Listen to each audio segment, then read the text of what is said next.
پیارے دوستو، ایک وقفے کے بعد آپ کی خدمت میں حاضر ہوں ایک حکایت کے ساتھ۔ ایک جنگل تھا اور وہاں کو قحط سالی ہوئی اور ایک شیر بھی اس کا شکار ہو گیا۔ کئی دنوں کی بھوک کے بعد وہ نڈھال ہو گیا۔ اچانک اسے ایک ہرن نظر آیا۔ شیر نے جست لگائی اور ہرن کو دبوچ لیا اور بھوک کی وجہ سے جلدی جلدی اسے کھانے لگا۔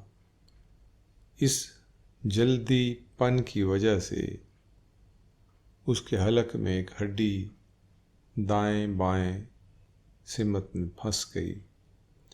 اب شیر نہ وہ ہڈی نگل سکتا تھا اور نہ اگل سکتا تھا اور نہ ہی منہ بند کر سکتا تھا، اور اس کی سانس بھی رکنے لگی اور وہ تکلیف سے زمین پر لوٹ پوٹ ہونے لگا۔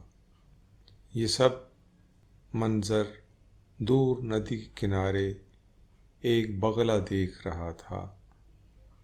وہ فوراً اڑ کر شیر کے پاس آیا۔ اس نے کہا، شیر بادشاہ، اگر اجازت ہو تو میں تمہاری مدد کر سکتا ہوں۔ شیر نے لڑکھڑاتی ہوئی آواز میں کہا، یہ کوئی پوچھنے کی بات ہے، تم جلدی میری مدد کرو۔ جیسا کہ آپ جانتے ہیں، بگلے کی چونچ باریک بھی ہوتی ہے اور لمبی بھی ہوتی ہے۔ شیر کا منہ کھلا تھا۔ بگلے نے اندر چونچ ڈالی اور فوراً اس ہڈی کو نکال لیا۔ شیر کو تکلیف سے نجات مل گئی اور وہ حشاش بشاش ہو گیا۔ اس نے بگلے کا شکریہ ادا کیا اور ساتھ یہ بھی کہا کہ تم نے میری جان بچائی ہے، مجھ پہ احسان کیا ہے۔ جب کبھی بھی تمہیں میری ضرورت ہو یا تمہیں کوئی تکلیف ہو تو میرے پاس ضرور آنا، میں تمہاری مدد کروں گا۔ بگلا یہ سن کر چلا گیا۔ بہت عرصہ بیتا، بگلے پر بھی برا وقت آ گیا۔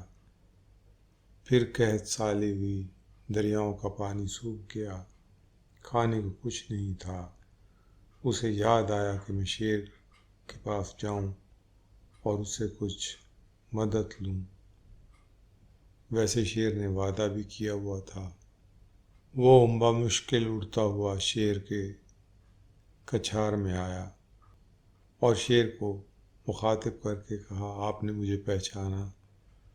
شیر نے کہا، ہاں، تم میرے محسن ہو، میں تمہیں کیسے بھول سکتا ہوں، تم نے مجھ پہ احسان کیا تھا۔ بگلے نے کہا، پھر مجھے بھی آج تکلیف ہے، میرے بچے بھوکے ہیں، میں بھی بھوکا ہوں، میری کچھ مدد کریں تاکہ میں اس تکلیف سے نکل سکوں۔ شیر مسکرایا اور اس نے کہا، کیسی مدد؟ میں نے تو تمہارا احسان اسی وقت ہی اتار دیا تھا، تمہارا مجھ پر کوئی بھی قرض نہیں ہے۔ بگلا حیرت سے شیر کی طرف دیکھنے لگا۔ اس نے کہا، شیر بادشاہ، میں نے تو آپ سے کوئی معاوضہ نہیں لیا۔ شیر نے مسکرا کر کہا، میں نے تمہاری جان بخش دی تھی، اس سے زیادہ اور کیا احسان کرتا۔ بگلا سوچ میں پڑ گیا۔ اس نے کہا، کیسے جان بخش دی آپ نے؟ شیر نے نہایت ہی رعونت سے کہا، دیکھو میرا منہ کھلا ہوا تھا، تمہاری پوری سرخ و سفید خون سے لبریز گردن میرے حلق کے اندر تھی۔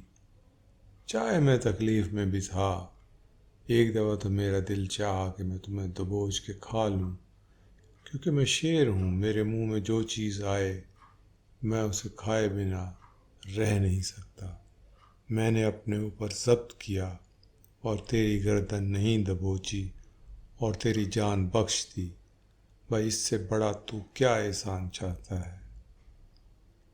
بات تو بھائیو اتنی سی ہے، اب آپ نتیجہ خود نکالتے رہیں۔ میں اجازت چاہوں گا اس دعا کے ساتھ کہ اللہ آپ کو اپنی حفظ و امان میں رکھے۔ آپ کا دوست، آپ کا ساتھی قمر عباس گردیزی۔ ہمارے اس چینل کو سبسکرائب ضرور کیجیے گا، بیل آئیکن کو بھی پریس کیجیے گا، اور مہربانی کر کے اپنے دوستوں کے ساتھ شیئر بھی کیجیے گا۔